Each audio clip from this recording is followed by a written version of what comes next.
Hello, welcome to Shiva education classes students. आज students हम आपके लिए लेकर आए हैं एक सीटेट प्रिपरेशन यानी कि सीटेट 2020 जो हमारे सबसे ज़्यादा नियर आ रहा है। और सीटेट 2020 के इंग्लिश सेक्शन में हम किस प्रकार से तैयारी करेंगे तो इस वीडियो में आपको देखते हैं। लेकिन वीडियो को स्टार्ट करने से मेरी पहले आपसे रिक्वेस्ट है, Subscribe now and press the bell icon. Never miss an update.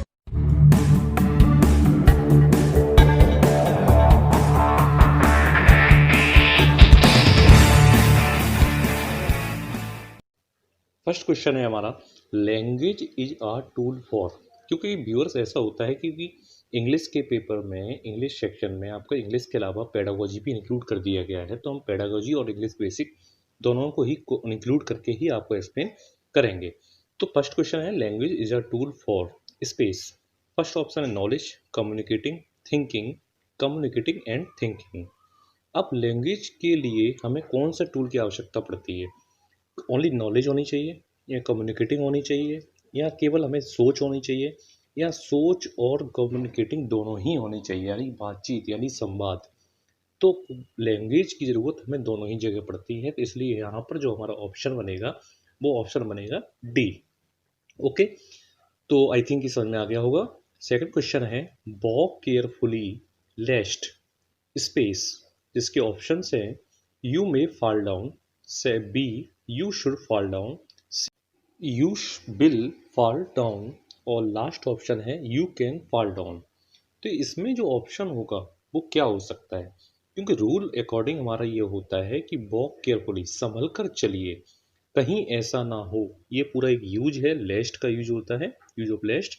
तो इसके साथ में हमें यू शुड फॉल डाउन का यूज करना होता है। ओके, बिकॉज ऑफ, क्योंकि यू शुड फॉल डाउन, क्योंकि पूरा ही एक हमारा यूज होता है कि walk carefully लेस्ट you should fall down. इस तरह के हमारे पास एक यूज होता है। इसके अकॉर्डिंग हमारे सेंटेंस का ट्रांसलेशन होता है, संभल कर चलो, कहीं ऐसा ना हो कि तुम गिर जाओ। ओके, नेक्स्ट क्वेश्चन देखते हैं, थर्ड नंबर का। People speak different languages in India, full stop. There are 4 options here, ऐसे ही आपके एग्जाम्स में भी आएंगे। फर्स्ट ऑप्शन है different languages have been spoken in India. B option है different languages are spoken in India. Third option है different languages were spoken in India. D option है different languages had been spoken in India. अब हम देखते हैं ये sentence किस तरह का है। सबसे पहले हमें ऑब्जेक्ट सर्च करना होता है, तो ऑब्जेक्ट है हमारा डिफरेंट लैंग्वेजेस, जो चारों में कॉमन है सभी में। अब इसके बाद हमें देखना होता है कि ये वर्ब के अकॉर्डिंग हमारा सिंपल प्रेजेंट से बिलोंग करता है, स्पीक यानी कि फर्स्ट फॉर्म लगा हुआ है, इसलिए हम यहाँ पर फर्स्ट फॉर्म के साथ में। अब रूल क्या होता है कि हमें पैसिव के लिए इज या एम या आर का यूज करना होता है।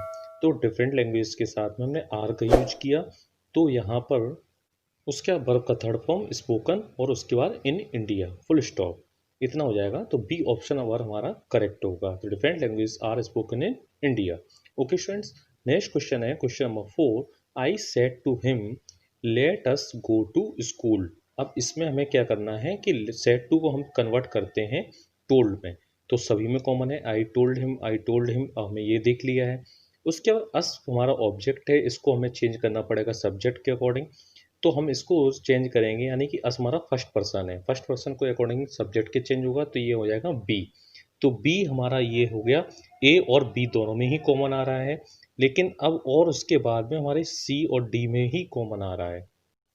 लेकिन उसके बाद हमें करना क्या होता है कि बी तो हो गया, अब हमें बी के साथ शुड का यूज करना पड़ता है इनडायरेक्ट बनाने में। ओके, तो he should go to school, यानी कि ए बी सी हमारा कैंसिल हो जाएगा और डी ऑप्शन हमारा फाइनल हो जाएगा। ओके गाइस, आई थिंक आपको समझ में आ गया होगा। I told him that he should go to school. Next question है क्वेश्चन नंबर 5।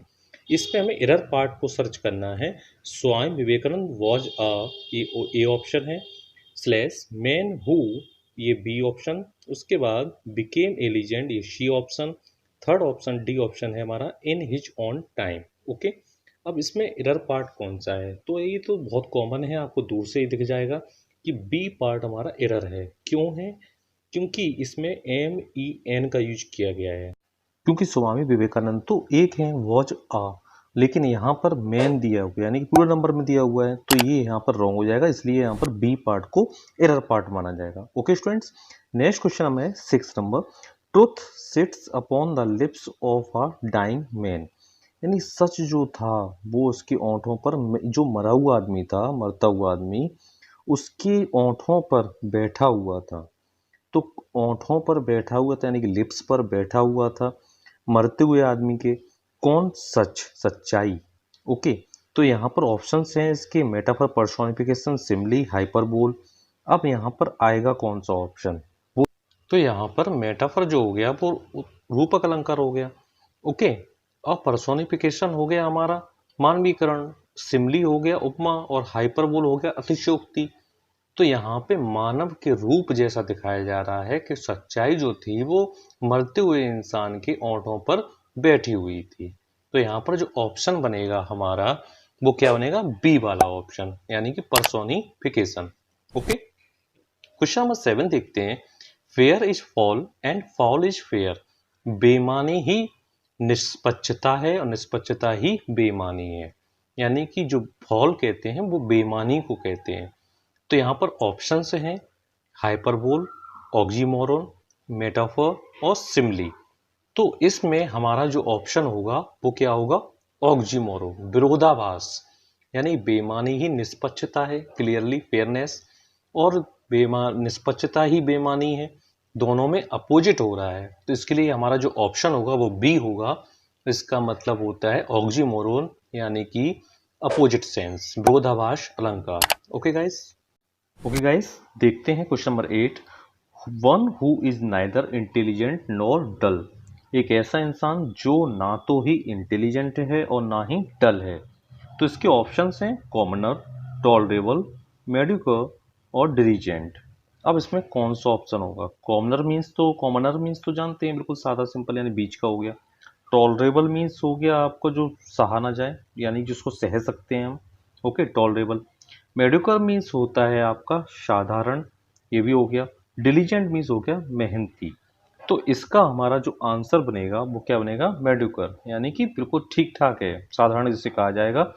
इसको कोई ज़्यादा ऑप्शन में नहीं लिया जाएगा, ना तो वो इंटेलिजेंट होगा और ना ही वो डल होगा।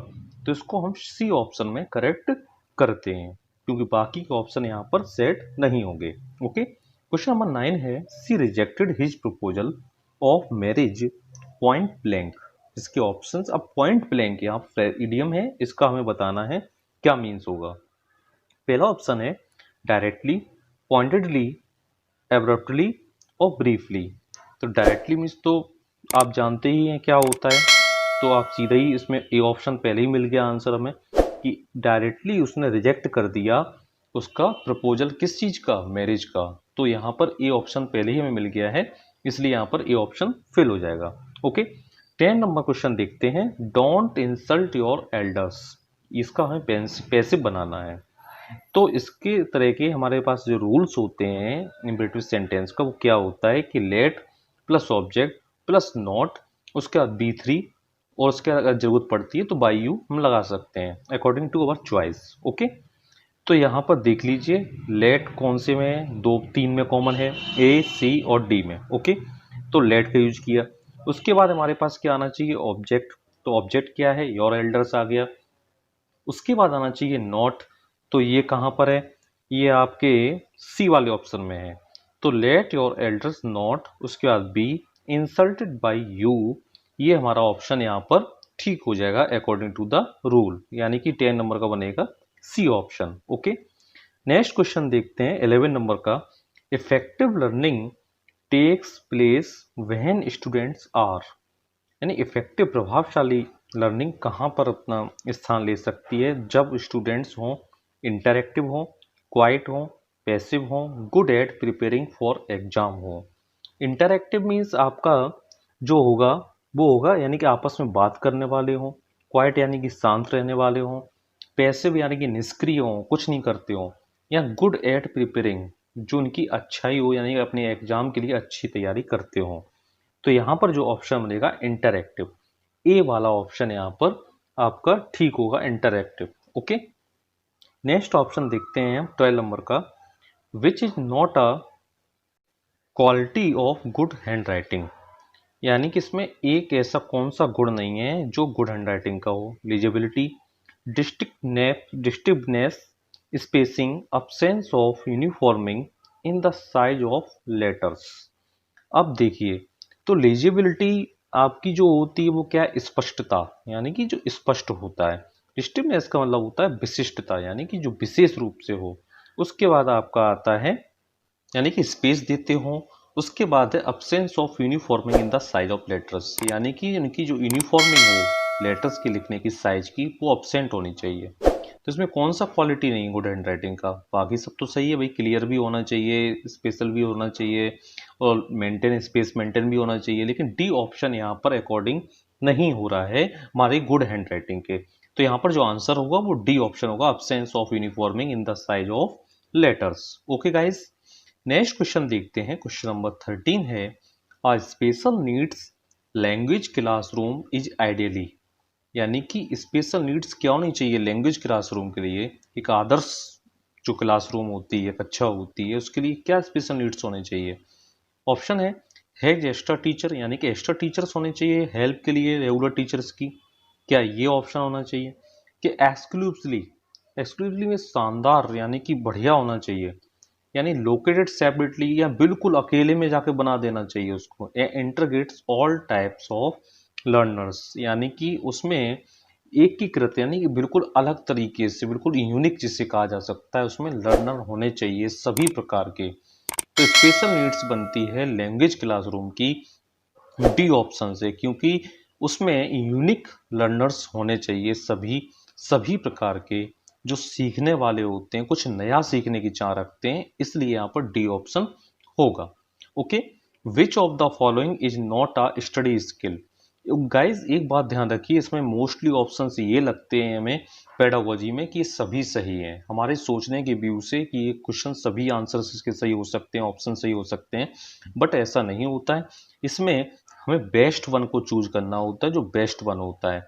हमें अपने तरीके से ना सोचकर एक एज अ टीचर की तरीके, उस जगह हमें अपने आप को रोल को सेटअप करना होगा, उस तरीके से हमें थिंक करना चाहिए, तभी इसको हम अच्छे से परफॉर्म कर सकते हैं।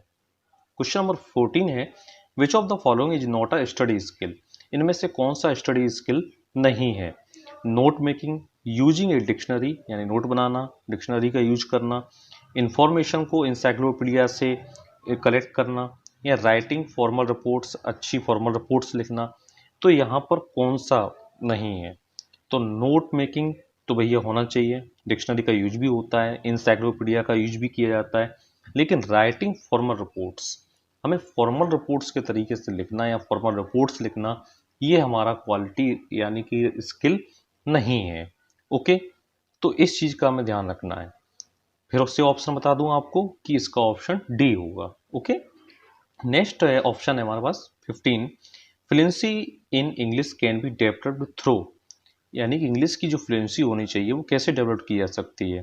टीचर बात करता हो ज़्यादातर इंग्लिश में, या टीचर अलर्ट रहे और स्पॉट करे, यानी कि जो गलतियां होती हैं दरस को स्पॉट कर ले और उसको तुरंत सही कर दे, या स्टूडेंट्स को अलाउ करे कि अपने आप में कॉन्फिडेंट, जो कॉन्फिडेंट नहीं होते हैं कि उनको वो फ्रीडम हो, बिल्कुल शांत रहें, या क्रिएटिव अपॉर्चुनिटी देनी चाहिए, या अपॉर्चुनिटी देनी चाहिए कि अपने टारगेट लैंग्वेज को, कम्युनिकेशन को वो बनाए रखें।